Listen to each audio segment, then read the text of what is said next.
Well, Chris Head joins me down the line, submaster from Newcastle, affected by the Horizon scandal, being talked about in Parliament this week.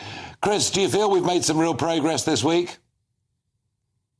Well, I think today, obviously, we've made progress on those convictions of all the 900 people. That obviously it's going to clear them and unlock the door to compensation. But in terms of what you were saying earlier about the £75,000, it seems to be, it's a little bit of a grey area because Rishi Sunak said it was an upfront payment, whereas Kevin Hollandrake, the minister, said it's a take it or leave it offer for the people in the 555.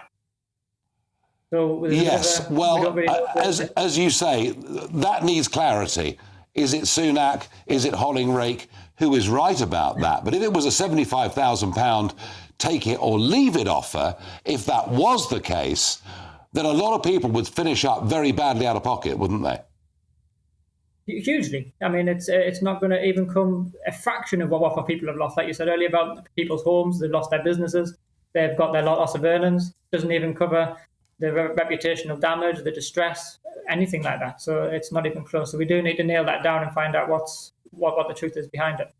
No, that's a very fair point. And Chris, when you were going through this ordeal, were you aware of just how many other people this affected? Or were you told, was it intimated to you that it was pretty much you and nobody else?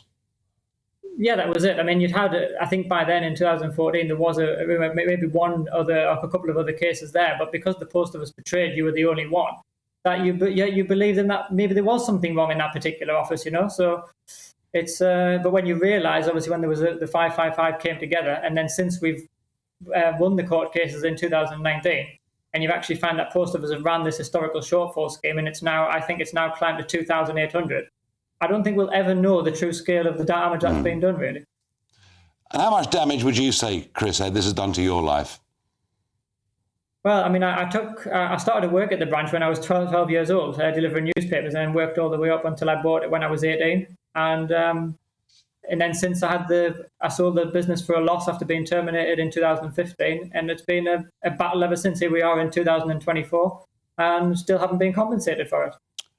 Well, Chris, all I can say is it's been a long, painful fight for you, but actually, as has been pointed out, both by Chris and indeed, by our Conservative Member of Parliament here as well, Andrew, the tide's turning. The public are with you, and you are going to win whatever confusion may have come from today. Chris Head, gentlemen, thank you for joining me.